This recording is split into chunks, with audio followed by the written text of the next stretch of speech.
I'll tell you what, I love that. I like that phrase. All rise, we'll call the meeting to order. Mr. Guffey, will you lead us in the pledge? Pledge allegiance to the flag of the United States of America and to the republic for which it stands, one nation, under God, indivisible, with liberty and justice for all. Mr. Wong, will you lead us in the pledge, please? Father, we come to you this evening to give thanks. Thank you for the attendance of the kids from the high school here to see what we do for our city and for our community. Watch over us, give us strength and wisdom in our decisions. We ask all this in our Savior's name. Amen. Amen.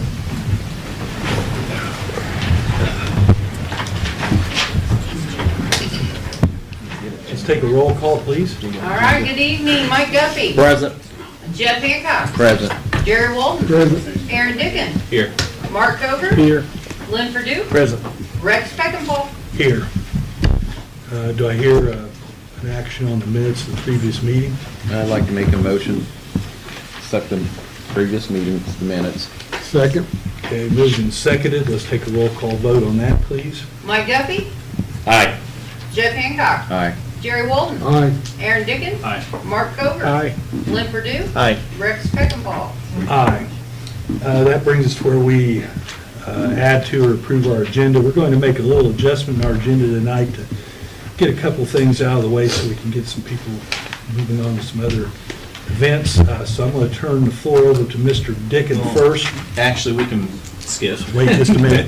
And wait just a little bit. I Okay. did want to, though, add Cindy Brooks, who's here Yes. for an update on Miracle League, but maybe we just proceed with the climate action plan. Yeah, let's go ahead with Krista Stanch and the Climate Action Plan. Come forward, please. You can start.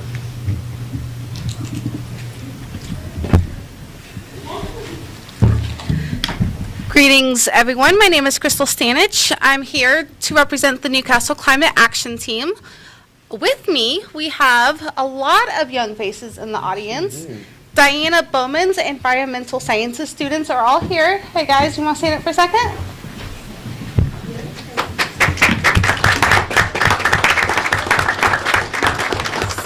So we have a lot of caring youth about this subject. We've been trying to keep the youth involved with all of our steps. I like truth.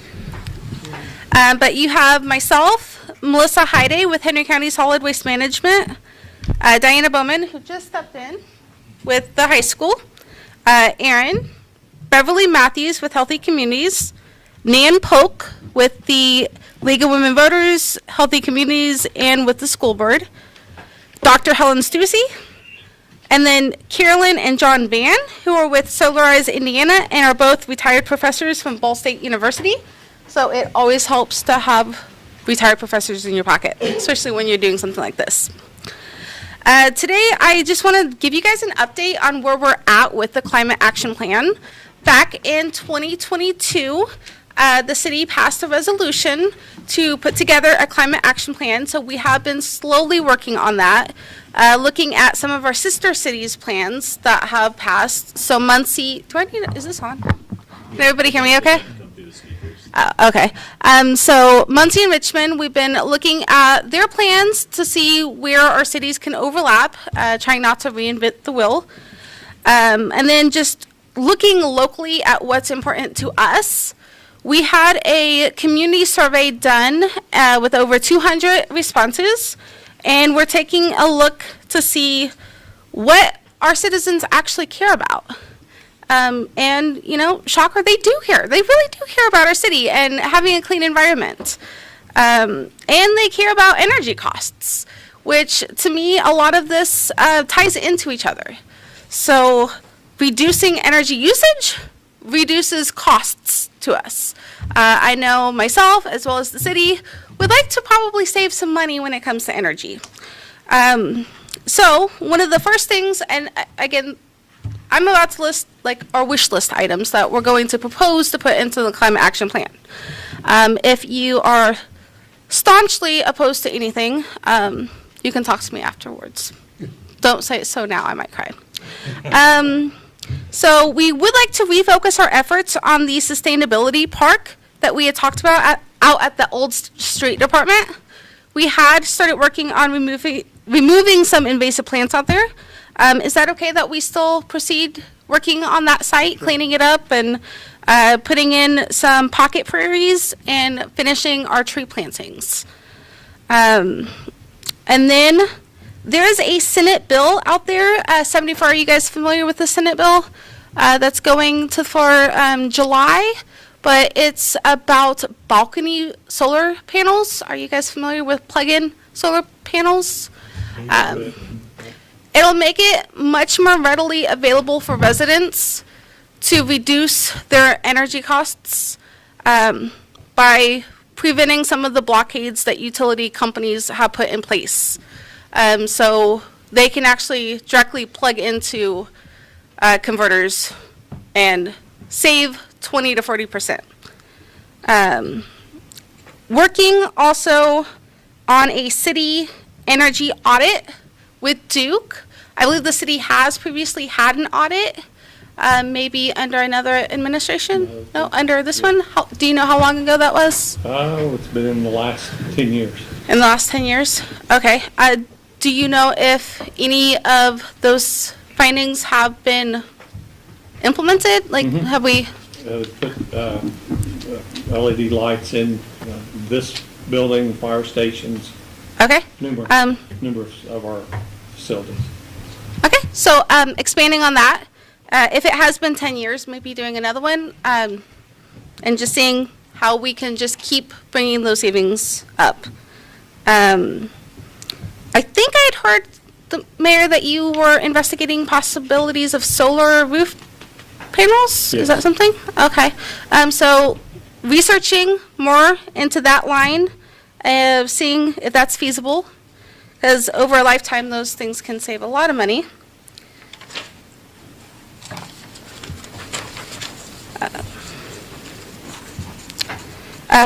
Identifying reputable local solar installers. We can't find any locally. Do you guys know of any local solar installers? So, yeah. So maybe finding some or promoting that with our local electricians. That maybe that's an area we could use some help in. And then this one, Diana, I might have you stand up and talk a little bit more about this idea, but installing speed bumps around the city to make it more accessible for golf carts so that you don't have to have a vehicle to get to Kroger. I know 3 and 38 are not feasible for speed bumps, so you're looking mostly down Indiana. And again, this is not like tomorrow. This is just future plans possibly to keep Indiana more safe as well, reducing speed and making it more accessible. So when we look at Newcastle on Google Earth or whatever, and we look at where people have to go for their milk, bread, and eggs, they essentially have to get in a car and drive to those locations because, well, I mean, our primary one is out of town, and so in order to get there, you can't walk there. I know we've got sidewalks about to come in, which is really exciting, but it's very difficult to get there on a bike or to walk. You have to have a car. And we have an essential food desert that takes over most of the city of Newcastle. And because of that, everyone has to have a car, or we need to have some kind of way to transport people with their milk, bread, and eggs, you know. And so what we're thinking about, or what we were talking about is, wouldn't it be cool if we had some back streets or some alleys or something where we just had some speed bumps where people could drive golf carts, people could be safe with bikes and things like that, just routes to get around town, not on major streets, but on other ones. And if we had ways to slow down the speed just to keep bikers safe and pedestrians safe and things like that, and golf carts places where they can go, places where they're not supposed to go, and that sort of thing. So we were just kind of, I guess, brainstorming some of that idea as something that would reduce the amount of traffic and emissions just from you have to drive in order to get your essential needs. So that was what we were talking about. Thank you. Another thing is working with some of the city's largest companies, like the Newcastle School Corporation, Crown, and Grady. Looking at our greenhouse gas inventory, the data that we pulled in 2021 was over 2019, because obviously 2020 was a bit of an outlier year. And most of that came from industrial and commercial. So if we target those two items, we can reduce our greenhouse gas emissions a ton. I've looked into their company websites, and the companies themselves have some good sustainability practices. So I think having a list of those practices available to all of the companies and sharing those ideas can do nothing but help. Because, I'm a librarian, I like sharing information. And also tracking down what our local facilities are doing, just to make sure that they are practicing what their companies are stating that they're doing. So having, I don't know if we have an environmental lawyer who looks into these types of things, who keeps the companies No. accountable. Aaron, has David Stoops, any of the studies, the Clean Air Act studies that he's done, would that relate to this area? I think it's probably a small piece of the puzzle. The monitoring that Mr. Stoops does is really just real-time data that he's getting from the monitors for the air around wherever those monitors are, which is good to have. But I think like the things that go into the greenhouse gas inventory are more of direct input-output with a facility. Like for us, we looked at, how much trash are we sending to the landfill, what's our energy usage and things like that, which air sensors wouldn't necessarily pick up, even though it probably does a little bit. Okay. So it's just a piece of the puzzle. Okay. Okay. So, I can tell you the grading monitors theirs on a daily basis. okay. Required by Yeah.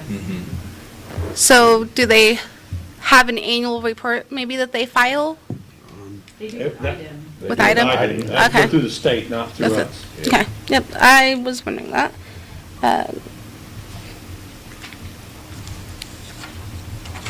Now, the others I don't know about, but Okay, Mike and I were told that directly from grading.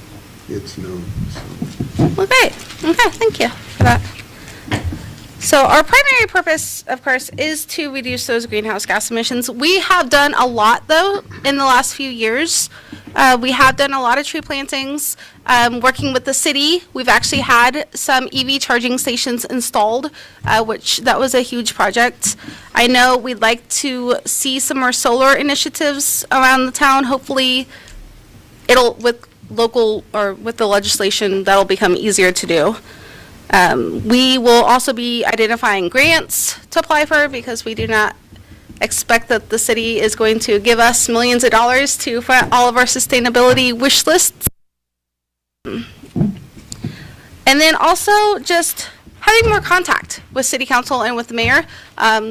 For better or worse, you will be seeing more of me just to keep this on the forefront of our thoughts. You can't have action if you're not doing something. So, any final thoughts from the group back there?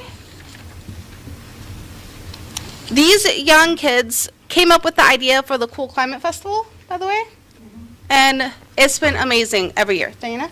I just wanted to let you know that the students that came here tonight are just a fraction of the ones that could. There was practices, there was things going on, and they were very excited about being here and being a part of this process.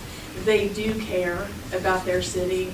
They are watching, and when we look at them, you can look at them and say, oh, this is the future of city of Newcastle. Or is it the future of the city of Fishers and Broad Ripple and places where they have things already in place? And that's where our young people go, and that's a sad thing. And I don't think a lot of these young people are necessarily wanting to go to those places, but they're going to be drawn there because that's where the things are, those initiatives and those things that are, I don't know. climate friendly, I guess. My own daughter lives in Broad Ripple. She will never move back here. She rides her bicycle from her home on Olney Street to downtown every day. It takes her 35 minutes because she can, and it's safe, and you know, and she loves that. And so just some things that we can think about and do. And I just applaud the young people for being here. I'm so proud of them, and I see them as our future. Thank you for coming. Thank you for your time. The students want to go. I understand that we are, what is between you and pizza? Is that right? Maybe. Well, let's take this next So one, if you guys please. want to go, Aaron, more than welcome. let's take this next one, Okay. then we'll release it. You want me to go ahead? Go ahead. Then. Turn it over to Councilman Dickon. Good to hear my mother. I'll have McKinley Brown come up. She can just stand up here. Anytime that we can recognize the arts in our community, I think it's very important because we are a very strong athletic basketball community, and that's part of our heritage, but I love when the arts are at the forefront. And so you think of names like David Lee Roth, Dave Bennett, Dave Barnes, Eldon Pitts, you know, guys that have done some really great things musically that have roots here in Newcastle, and we're witnessing another one. So, whereas the city of Newcastle, Indiana has a rich and enduring tradition of supporting the arts, recognizing their vital role in strengthening community identity, inspiring creativity, and enriching the lives of our residents. And whereas generations of artists, musicians, and performers from Newcastle have contributed to this legacy, bringing pride and recognition to our community through their talents and dedication. And whereas among these talented individuals is McKinley Brown, a gifted vocalist and performer whose passion for music has distinguished her as a rising star with deep roots in our community. And whereas McKinley Brown has earned national recognition through her appearances on the acclaimed television programs American Idol and The Voice, showcasing her exceptional vocal ability, stage presence, and commitment to her craft. And whereas her achievements on these national platforms have brought positive attention to the city of Newcastle, serving as an inspiration to aspiring artists and young people throughout our community.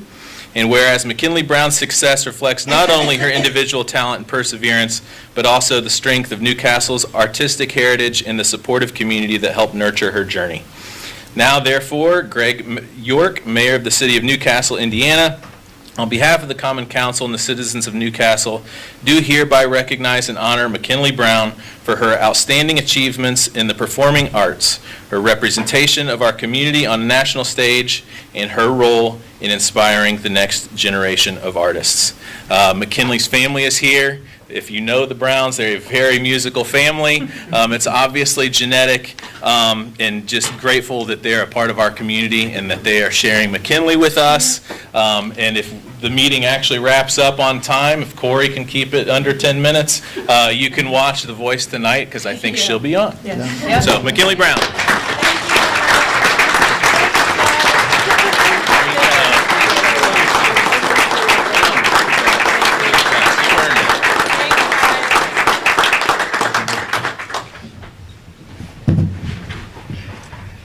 Now, any, Would it be okay to say something? about Sure, that? sure. From our standpoint?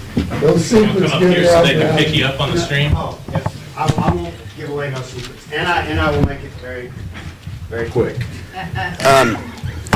Who laughed? All of you, Mike, listen.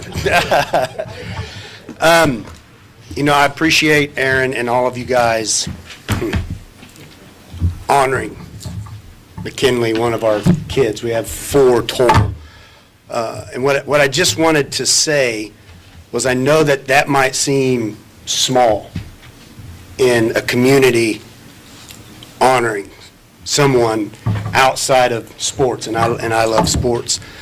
And we've been able to make connections and be around a lot of people from all over the nation. And what you don't realize is other people who are doing what she's doing, even if they're older, their community doesn't do what Newcastle does. And I know we can look and see all the stupid stuff going on and all the bad things, but if we could alter our focus sometimes, not just on my family or her, but the kids that were just in here, other people that have children doing things that are positive. Newcastle's not as bad as what Facebook says it is. That's all I have to say.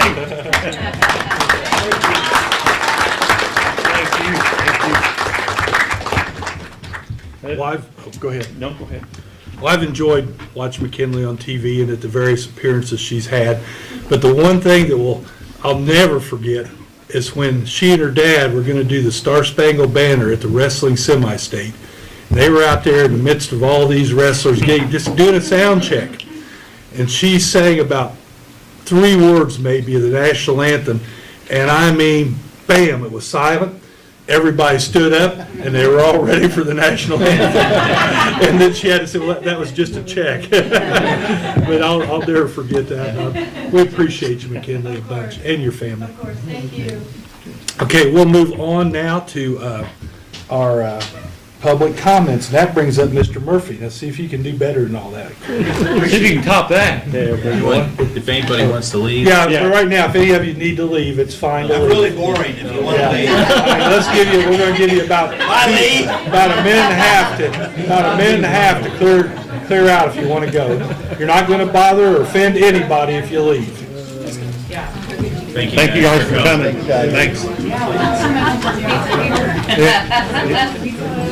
Now, did you bring the pizza here to share the pizza here? Do you need pizza? I'll bring you some pizza. We never turned it down. Thank you. Thank you. Good luck. Thank you.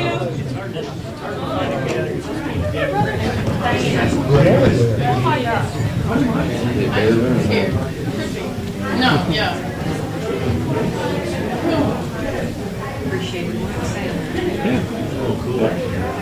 Don't feel bad, Corey. You know how to clear a room. Thanks, Mike. Thank you, Mike. Okay, Mr. Murphy. That cuts down on public comment. The agenda, and thanks to Kendra and Ashley, says TIF report, and I will get to that briefly, but I gave you 3 documents, one of those being the TIF report. But the first document it's a 1-pager on how you can stay connected to our work. We create content on a regular basis and try to push it out. So, tourism tools, our website there, hoopsandhenry.com. It has a calendar for tourism events. And so if you or someone you know hosts an event that is tourism related, you can click on the event, submit an event, and we do review those, but that's a way to promote the event on the calendar at no charge.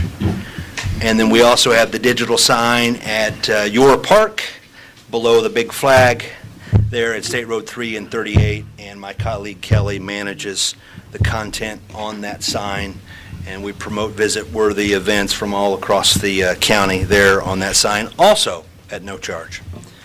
We're active on Facebook. I'm told we're active on maybe TikTok, but I'm not on TikTok, so somebody will have to tell me what we put on TikTok. I'm just not there. But Facebook. And then the e-newsletter. It's at least once a month. There's a link. You can sign up, or you can scan the QR code. Oftentimes in the summer and fall, it's twice a month in terms of promoting all there is to do in our community. And our first goal in tourism is to market to ourselves. Now, it's not solely it. We go out and market outside, because the idea is to attract people to come to the county, come to our community and stay and spend money. But wanted to go through the communication. And then there on the economic development side, of course, the website, Facebook, LinkedIn. I'm most active on LinkedIn, And so if you're on LinkedIn, would encourage you to follow. And then the same, we do a monthly newsletter, an e-newsletter, and you can sign up there or you can scan the QR code. The next item is an infographic. This is focused on Ready 2.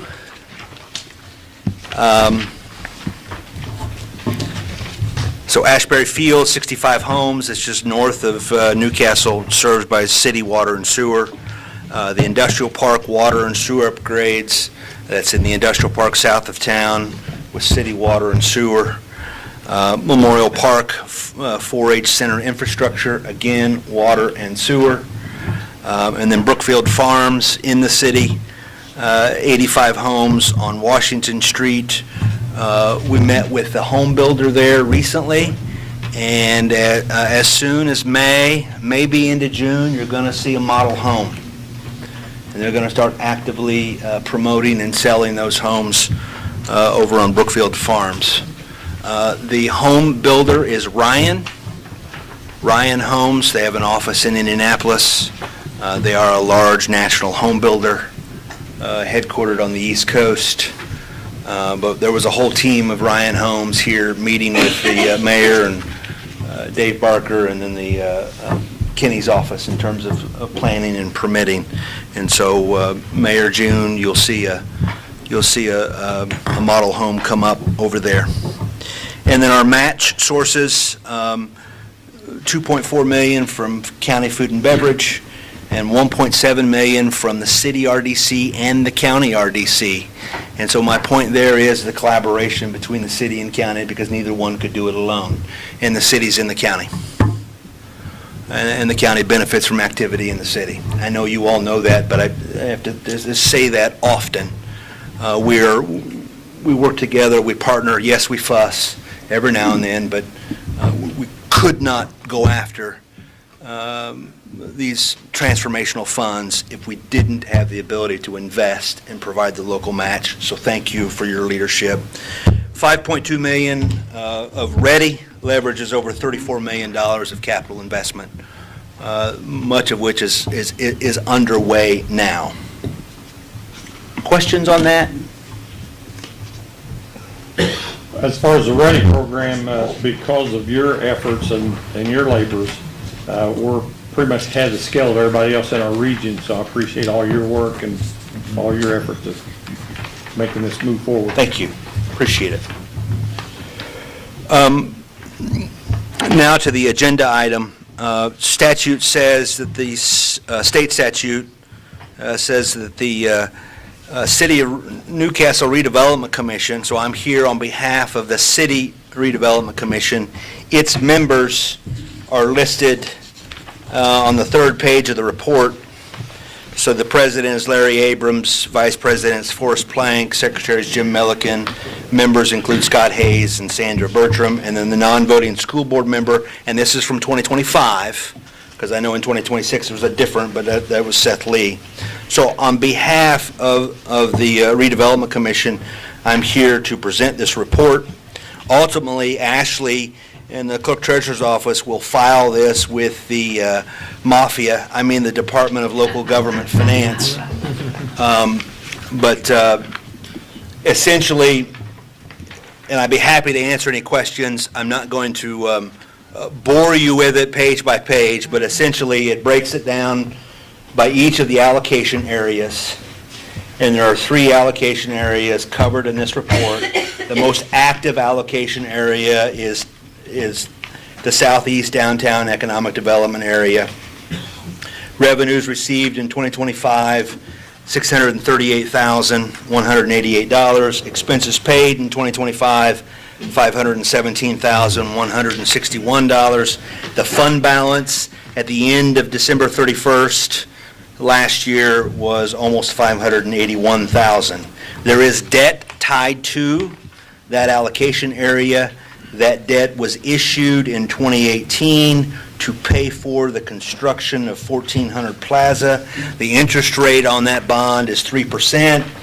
It matures in February 1st of 2033. The debt service comes from the Southeast Downtown TIF.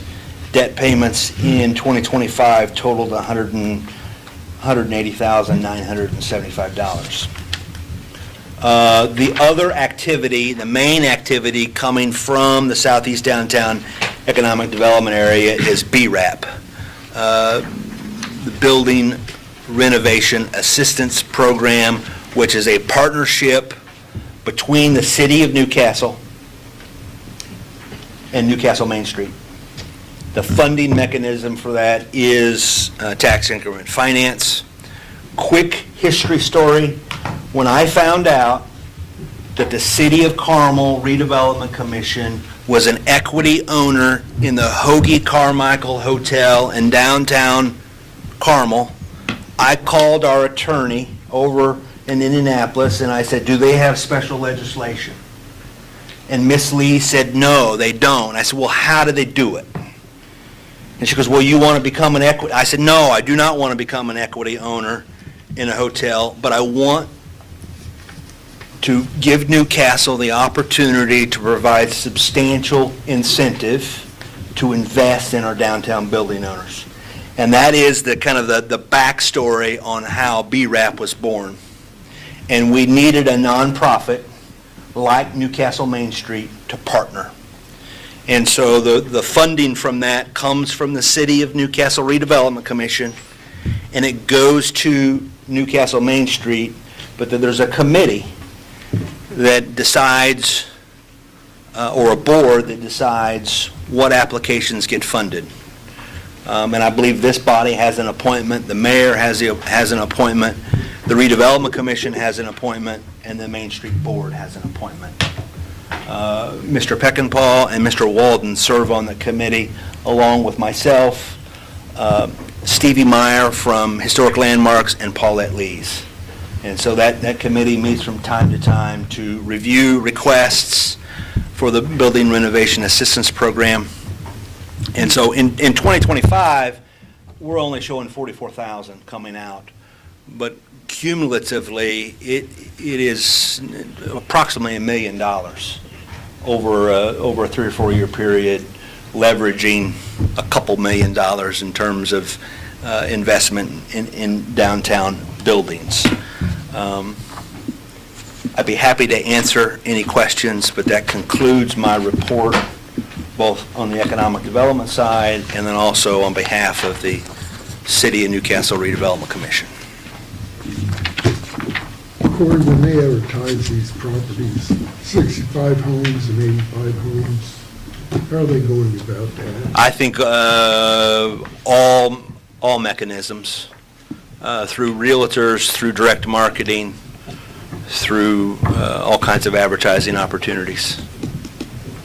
Have they had any interest shown from people yet that you know of? On the Ashbury Fields, there's been some interest. I'm not sure there's been any promotion on the Brookfield Farms, but once that model home goes up, their marketing team is going to be on site promoting. Okay. Corey, one thing, and it's a different subject, and I'm an old man and all that, and I've seen a lot of EDC directors, even remember one in the Indiana Bell AT&T office and all that. Okay. Some of them lived out of town, worked here, but you did a great job. You, Penny, Kelly, thumbs up. Probably the best I've ever seen and stuff. So hats off to all three of you. You guys do a wonderful job. Thank you. Appreciate that. And if you do a TikTok dance, Jeff will be on it with you. With the canes. That'd be a million views. Yeah, 100%. Yeah. Yeah. You do a great job, you and your staff. Appreciate it. Thank you, Corey. Thank you. Okay. Cindy, you want to come up?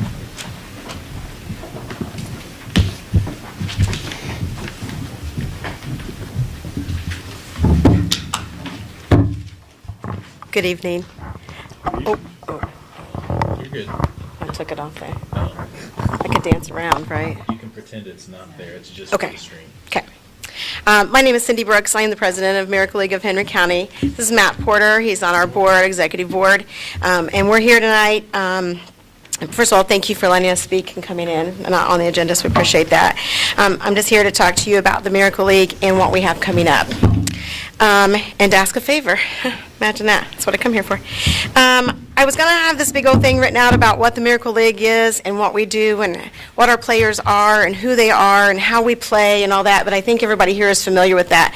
We've been in our community for 18 years, and my daughter just turned 33. She's never supposed to have lived through the weekend, so for 18 years she's gotten a chance to be able to play baseball, and that is just, for her to be able to play and some of our players is just an amazing thing. What I'd like to talk to you about tonight is we are incredibly grateful that to have been awarded some Ready 2.0 grant funding to make our facility a reality. This is very exciting for us, for our board, for our players, and all of that is just, we're still excited, so that's why we're here tonight. This is significant, not just for our organization, but also for the city of Newcastle and for Henry County as a whole. Ready funding requires strong local partnerships and investment. That is why I'm here tonight to respectfully ask for your support. This project will bring full accessibility, inclusive Miracle League Field to Osborne Park. I don't know if everybody knew that or not. We'll be at Osborne Park, creating a space where everyone can play, regardless of physical or cognitive ability. Currently, there are no fully inclusive recreational facilities like this in Newcastle or Henry County. The field will serve children and adults with disabilities, families who often have limited recreational options, and it'll help support volunteers, students, and community members who want to be a part of something as magical as the Miracle League. But beyond that, it will serve a point of pride for our city. Communities across Indiana have invested who have invested in Miracle League fields have increased engagement, regional visitors, and strong sense of connection among residents. This is not just a field, it's going to be a destination, a gathering place, and a statement about who we are as a community. Your investment would help secure the matching funds needed to fully utilize our Ready grant. Demonstrate the city's Newcastle's commitment to inclusivity, leave a lasting legacy of generations to come, and this is the kind of project where people will remember it by saying, in Newcastle, Indiana, Henry County, everyone matters. So that's an exciting part.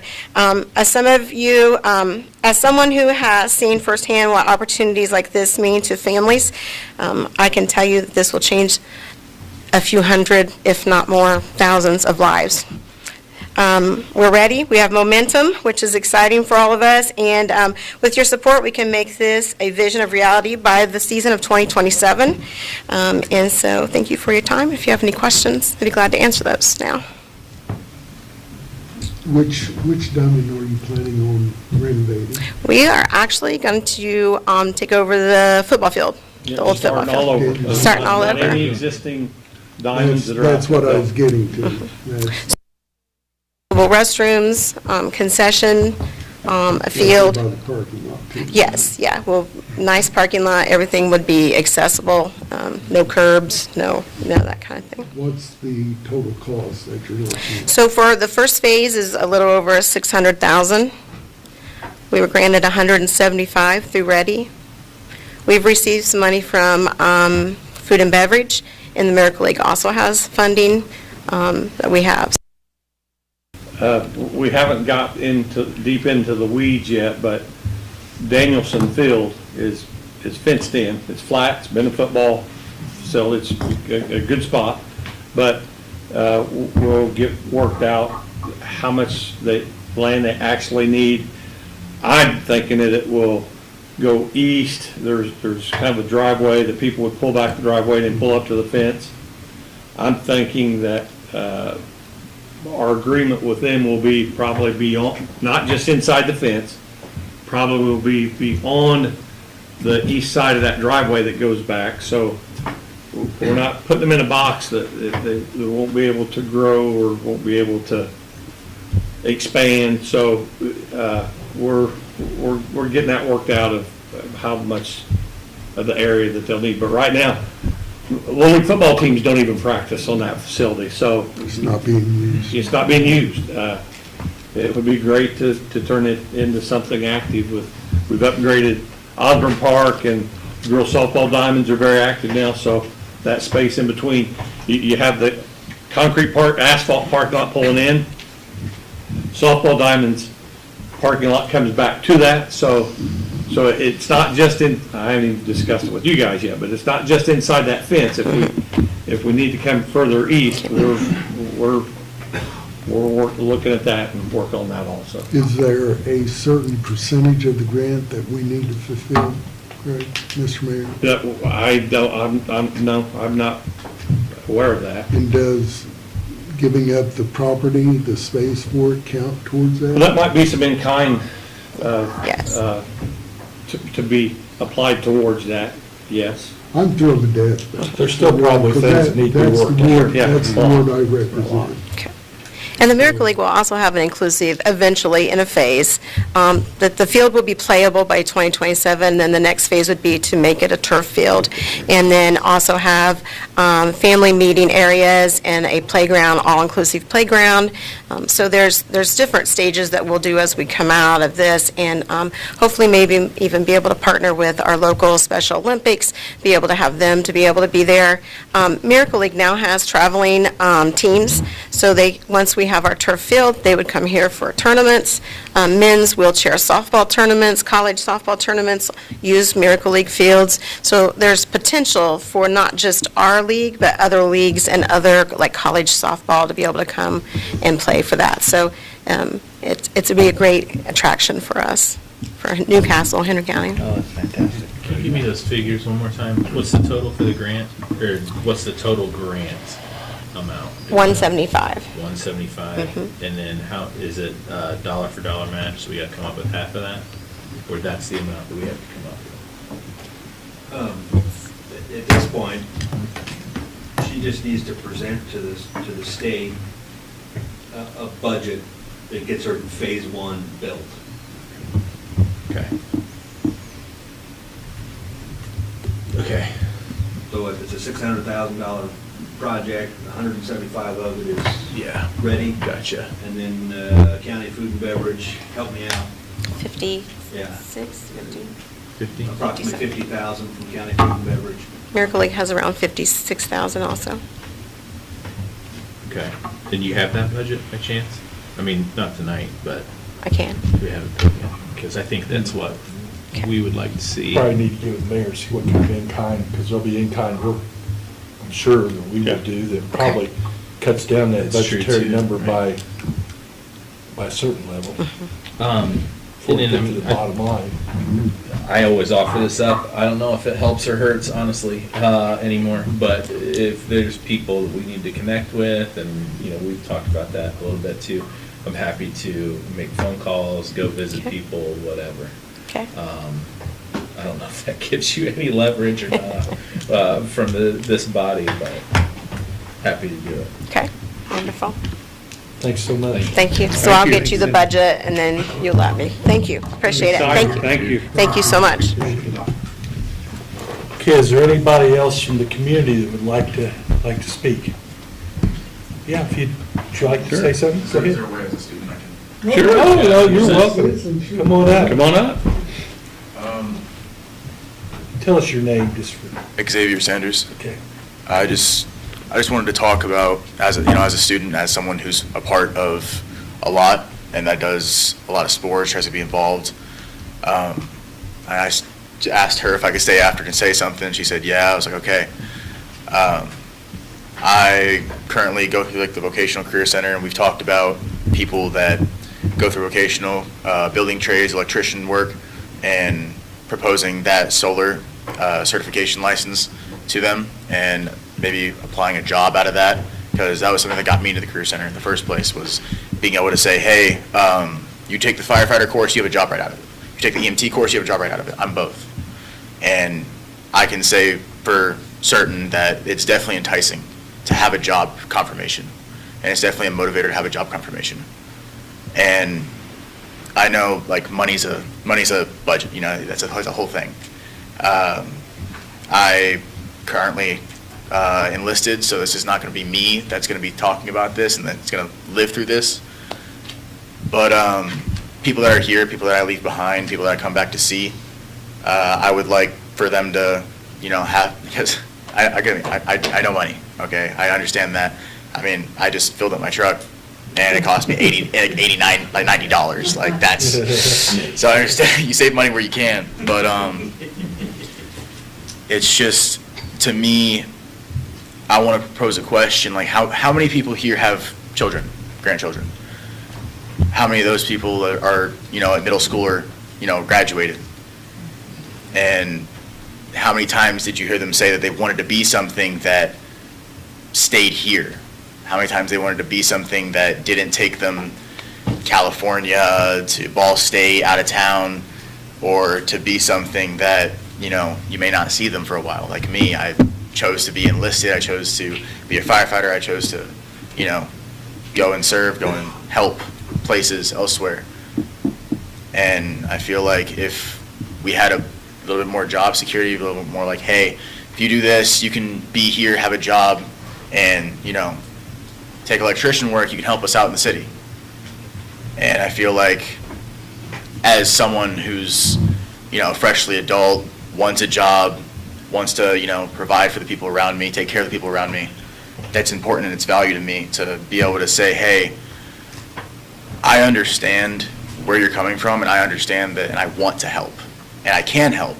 I have the opportunity to, and it helps me to know that people that I can take care of are taken care of, and the people that are around us know that they can have someone to lean on, have people that listen, and that's why I'm here now talking to you. Appreciate that. Yeah, Thank you. I very much want to say. Stand up and listening in the Marines. Yes, I did. You and I have spoken before, 2 years ago. Really? Yeah, you were out working out behind the facility. Really? Yeah, you were holding a tractor tire, matter of fact. Yeah. You let your fellow students know that this is a citizen council. You have a say every meeting that we have. There's time set aside for just what you're saying. We need to hear that. And you're right, I had a son that lived in North Carolina and he moved back here. I don't know why. I do know why. Newcastle's a great place. Yeah. And as you look at those of us on here, you have 1, 2, 3, 4 former educators. I worked with the Career Center. It's a special place. And that's why you see 7 people here, not counting these people, serving on this council, because we care about our city.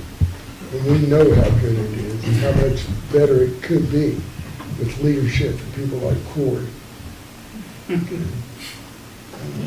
That's what's going to happen. We want you to come back here.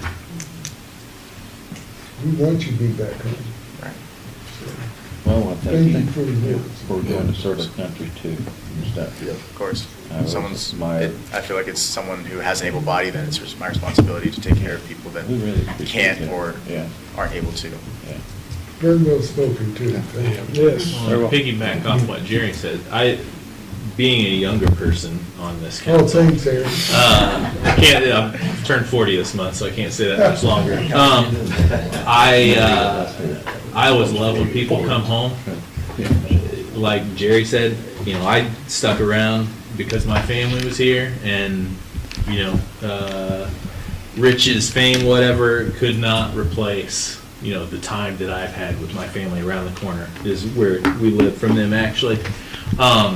But it's different for everybody, right? So you don't have to tell me tonight, but I always ask, what would keep you here? What would keep you coming back? Because job opportunities are definitely like one of the top things, right? And there's a little bit of control that we have. I think the opportunity that we have in our community now, in due part to Corey and the mayor and, the city, is way better than it was when I graduated. I remember driving by the old Chrysler building and it was just gray all the time. So, there are some job opportunities, but it may not be for me, So I would be curious, top 10 of the things that, I'm considering Newcastle, like moving back to Newcastle. So think about that. I'll find a way to get it from you. All right. Thanks a lot. I Good luck in your appreciate all of your tomorrow time. night. Thank you. Yeah, thank you. You're to be commended of just being willing to step up, very well spoken. It's a breath of fresh air. There are a lot of jobs available, and there's few people to work them right now. Not only Newcastle, I'm talking about across Indiana, across the United States. So to hear somebody young step up and say that, you know, you're concerned and you care about that, I've found that some graduates from high school really don't want to work 5 days in a row. And a lot of people in this room have worked weekends through the week, and part of reality to life is sometimes you got to work 5 days in a row and more sometimes. So you're to be commended by being willing to stand up and be a leader in your class. And so don't take that lightly. Continue to be a leader and continue to be a good spokesperson for your class. Appreciate it very much. Thank you.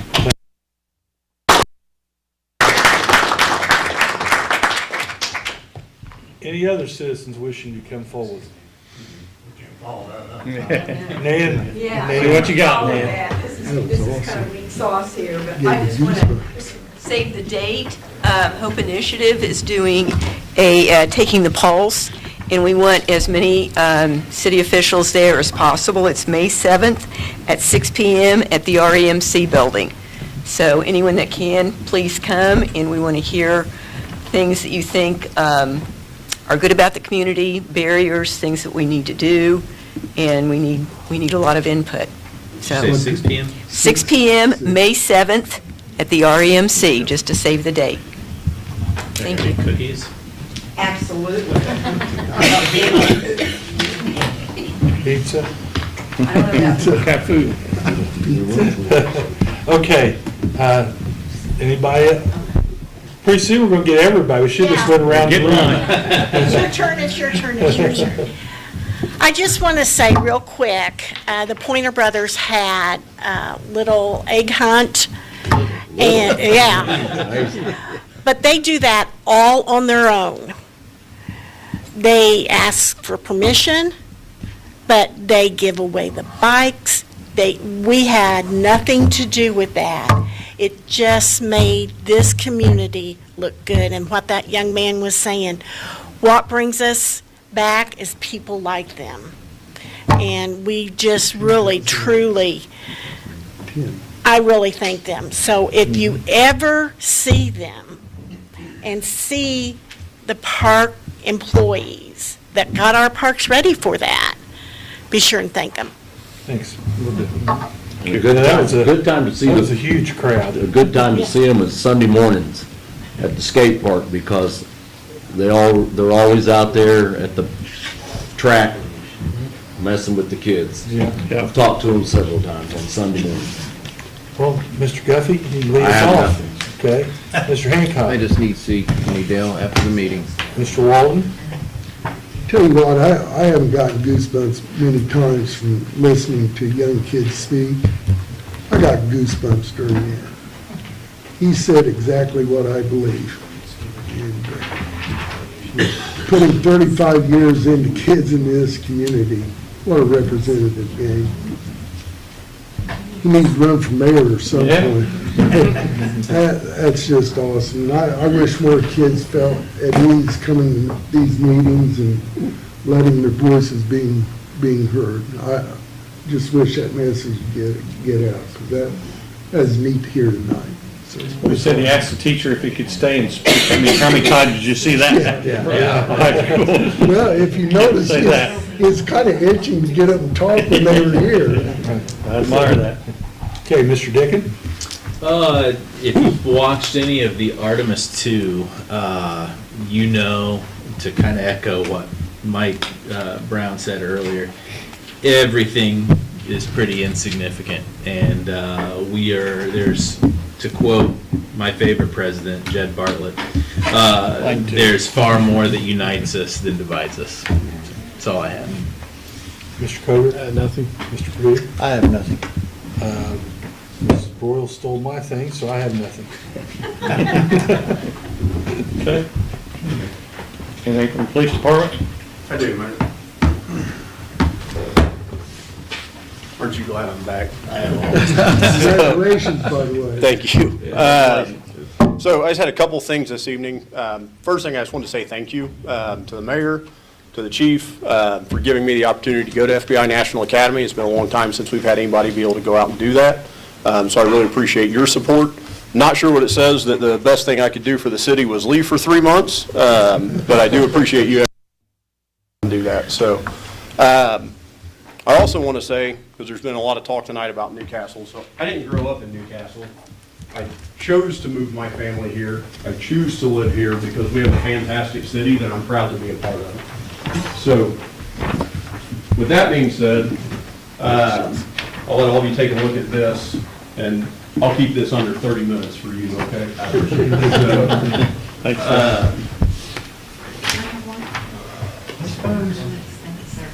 Anybody else want one? I got one left. We'll share one. All right. Thanks. So, now I don't have one, but this, I'll share with Aaron here if I need it. But, so this will be pretty brief. Chief Schofield couldn't be here tonight. He asked if I would go ahead and bring this up. So this, we had a presentation from this company. It's called Tip 411. What they do is they run a two-way communication with municipalities, in essence, with the citizens and their government. Obviously, there's a lot of uses for the police department of this. I briefly got to talk to Brian before we came in here. I tried to go through and just jot down some things. So this allows for anonymous tips. Right now, we're kind of lacking in the ability to receive anonymous tips, short of somebody calling. This allows for them to message through this platform anonymously. One of the really nice things it does from a law enforcement perspective is that it goes out to everybody when these comes in. It can be set to partitions, but if information comes in, it will allow it to be rapidly distributed across the police department. However, as Chief Schofield and I sat through this, there's a lot more uses for this than the police department. This would allow us to message back. You know, from a law enforcement standpoint, when we have road closures, construction, lane changes, all the stuff that we're dealing with right now, up and down 3, you know, parades, events, when we want people to avoid areas because of crime scenes, you know, looking for an individual, a threat to the public or community, we would have the ability to message this back to our citizens. That's something right now, and I didn't want to interrupt all of the high school students we had. I think the vast majority of police, fire, EMS, and the city relies on our social media platform. And for all of those, we're using Facebook. And I wanted real bad, before they all walked out, to say, hey, how many of you have Facebook? Please raise your hands. Because I can tell you, probably would have been 0. This younger generation is not using this platform. In fact, my daughter's getting ready to go into high school, and I will joke with her when she asks for social media, because I'm a mean dad and I don't let her have social media. And when she asks for social media, I always tell her, well, you can have Facebook. And that is almost repulsive to the high school generation. So they're not following us on these platforms. Therefore, they're not receiving a lot of the messages that we need to get out to our community. You know, we talk, I'm not a fireman. I didn't get a chance to talk to the fire department. They would be able to use this, you know, if fire risk warnings are changing, people want to send anonymous tips to them about, hey, my neighbor's burning in the backyard, they're not supposed to be, or they're doing something dangerous. They would also be able to use it for the same thing. Every time we have a house fire, a lot of people like to flock to that area to watch a house burn. You know, ideally, we would be able to tell them to avoid that. One of the big things is we would be able to message hazmat in the event that they do have something where we have hazardous things being let into the air because of the burning. The last thing we want is to contaminate other individuals. You know, I talked to Brian. They would be able to use this when they have blood drives. Every time they have a blood drive, they're constantly trying to get more individuals down there to support that. So it would give them the ability, you know, to message that. Vaccination clinics. You know, we would have utilized this heavily during, obviously, the COVID era. I hope we don't need it again, but in the event of any future pandemics, epidemics, anything like that, would allow them to message as well. But the number one place that I think this would be utilized the most is by the city. Like, we would have the ability to put out building closures, adjusted hours, community events, city projects, building inspector tips, inclement weather warnings, water main breaks, boil advisories. For the council, you would be able to even break this down to ward specific if you needed to put something out specific to your wards. trash pickup adjustments, snow plow information. So I think there's a tremendous amount of uses for this citywide, and I think it's an area that we're lacking right now. Having spent 23 years in the military and 15 years on SWAT, every time you get done, you do what's called an AAR, an after-action review. And every single after-action review, after you complete a mission, you say what went well and what went wrong, or what can we do better. And one of the things that will come up every single time is communication. Never sat in an AAR where they did not say, hey, this went well, we could have had better comms here, we could have done this better, we should have messaged it earlier, whatever the case may be. So I think it's something we have room for improvement on with the police department, but I think we have room for improvement with all of the emergency services and really citywide. So I would ask you all to consider this. I will tell you, a 2-year subscription is $7,800. A year? So, 2 years. So it's about $3,750, $3,800 a year for this platform. Now, okay, if we signed up for this, how do they get the numbers? Does everybody automatically get put in it? Or No, does no, no. somebody have to then subscribe to it? Nope, so this is an app, and so that is all part of their package. If we called them tomorrow and said, hey, we want to do this, they would do a training meeting with everybody that's going to have the ability to send and ultimately send information. That obviously would be a restricted group. But then in that, they also would do our marketing in essence. They would do prepared media releases, and they would help us message to our citizens, download this app so we can communicate with you and you can communicate with us. And the reality is, I joke, but there's an app for everything.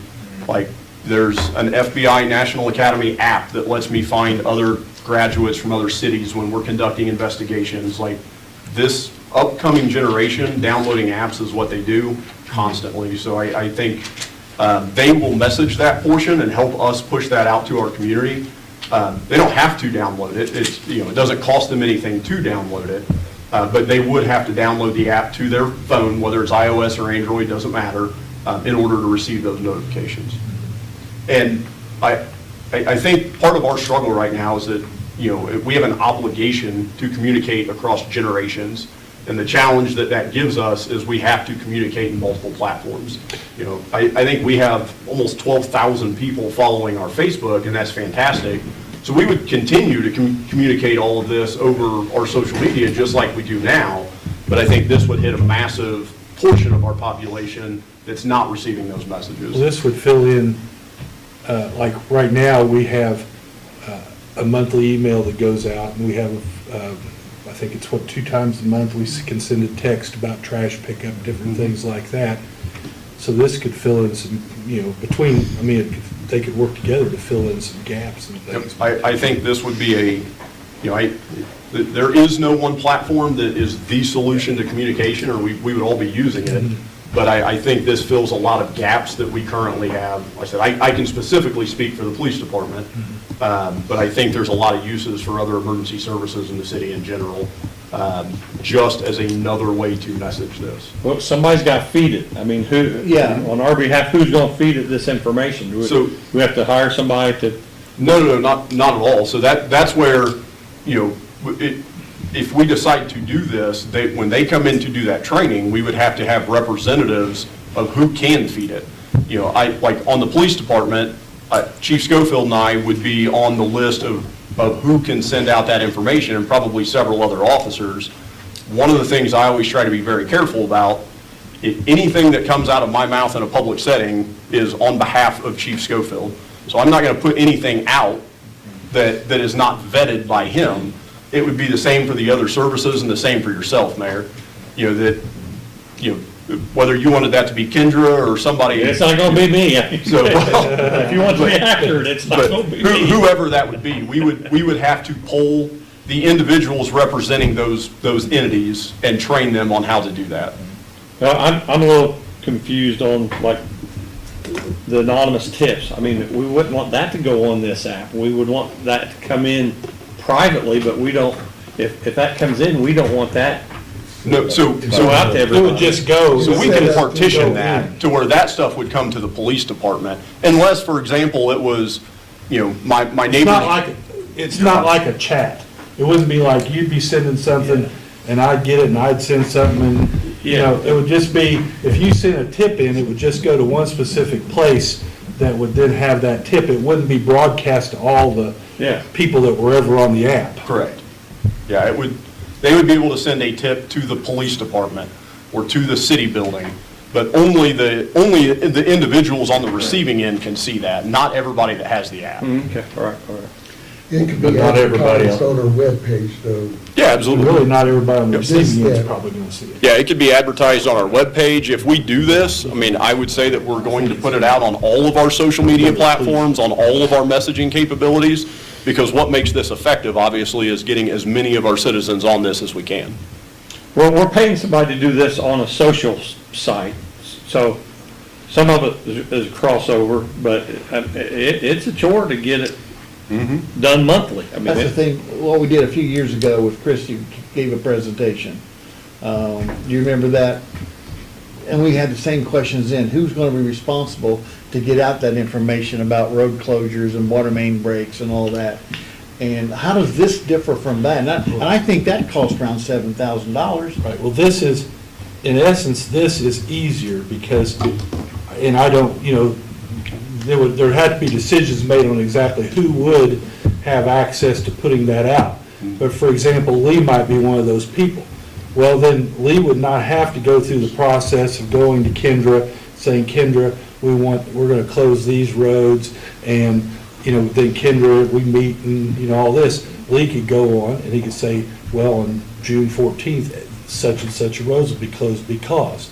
Or he would do the trash pickup schedule. Yeah, or the trash, he would send that out himself. And the police department would send out specific. Correct. They would have to go through a whole process to get that information out. And they would be, in essence, we would not have to gather information. The information would be just slid into the system. Which is basically what all of the emergency services are doing now. Like, I write and publish virtually everything that comes out on our Facebook, with the exception of one or two other individuals that have the ability to do that. EMS has their own Facebook, Fire has their own Facebook. That is basically written by those entities, approved by their chiefs, and then published. Really, the only one that would have to be figured out would be the other entities of the city, of who the mayor wants, speaking on his behalf. I think the hope is that between Facebook and possibly what we're already doing and this app, that everybody gets covered. 100%. Because right now, there's probably people sitting right here, and I'm kind of one of them. I'm getting to where I'm understanding the apps a little better all the time. But people in certain age groups just don't, they're afraid of an app almost. Sure. So they're going to look at Facebook. So if we have several different prongs of our attack, our chances of getting everybody is much improved. Don't laugh at me, Mike. He's laughing at me. Don't be afraid of an app, man. All you can do is just hit delete. I get you. Is there a situation where they could have the representative come and talk to a committee before we? This company? Yes. I'm sure we can set something They up could with just come and talk to the entire council. They don't have to talk to a committee.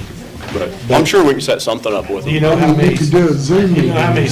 cities have this? Greenfield's got it. Yeah, I was going to say, I know Hancock County and But I Greenfield think use maybe this if as you well. can but- get somebody come and talk about it, or even get more statistics on it, that'd be good. We Okay. can talk about it a little more either next meeting or the meeting after. Okay. Give I everybody a will- chance to think about it. Yep, that sounds good. I will see what I can do as far as, so typically when they do meetings, they do them through Microsoft Teams, because our meetings were virtual with them. And we've got Aaron, and Aaron can get that stuff up on this monitor up there. I just don't know if we want to have a Teams meeting at a council meeting. I will do whatever you guys want. Well, I was thinking, these companies have literature Yeah. that breaks it down pretty well, and maybe we start Their with website's that. pretty good. Yeah, maybe we start with that, because I don't know, I'm interested, and I would assume too that we could use LOA money for this. I would think it's public safety. Yeah, so, Well, we got lib money, and if we divided it between fire, police, EMS, and the city, divided 4 ways. Yeah, you could do it I mean, that way. that's a sum that we can come up with. And that's one of the things people are always complaining about, even though I think we make a heck of a good effort, is that we just do not communicate. You know, so we can just say, well, we're doing another thing to communicate with you. All right, so what would you guys like me to do from this point? Do you want me to try to set up like a Teams meeting with them? Maybe an informational packet first of what it all entails and who all that they represent, or how many communities they represent, and what the, you know, I think it'd be interesting to know the, if they have any statistics on the coverage that they have in a community, like do maybe 50% of the population, or 30, or 70, you know, I think that might be helpful. If they do that, they may not have that information. Okay, I'm sure they do, but, okay, I'll try and get all that for you.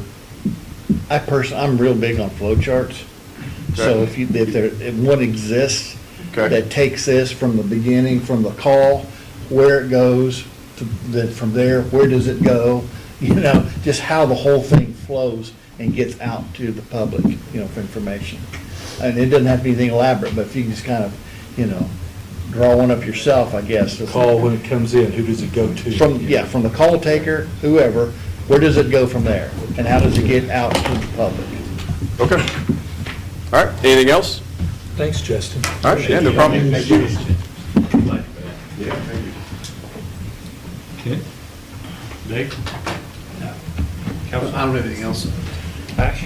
I noticed Fire's not here. We need to keep Jensen Shank in our prayers. And their family, yeah. Kim? Greg? Lee? We will be working the normal schedule the week of May 5th, or whatever the primary day is that day. We're not going to interrupt trash on Tuesday, so the trash will be all on that day. Okay. With all that's been said about Newcastle, I would like to challenge any family that thinks Newcastle's so bad if they move to the northwest a little bit, or if they move straight north, or if they moved southeast a little bit to a couple towns there for a month, they would be very anxious to get back to Newcastle. I feel like we have a lot of good things going on. I feel like there's not a better community between what we offer and our education system that is any better place to raise a family in than Newcastle. And I'm very proud of where we're at socially and community-wise. I feel like that we should be excited about where our community is and what we're doing. And it's good to have high school students stand up. It's good to have somebody be on the national stage. So we literally are recognized and we are under spotlight. I drive through Pendleton all the time, and I've got a couple vendors downtown that says downtown Pendleton wants to be like Newcastle downtown. That's good, you know, that's awesome. So I mean, people do recognize it, and we are so deep in the forest ourselves that we don't see past the trees sometimes. But I feel like that we have a lot to be proud of, and that we should be excited where we're at right now. So it feels good to have the public come in and say that also. So appreciate what all the department heads do to make that happen, and that's part of the puzzle that makes it happen, is our department heads go that second and third mile to make our community be as good as it is. So that's all that I have. Well, that's all we have for the meeting, so we'll adjourn.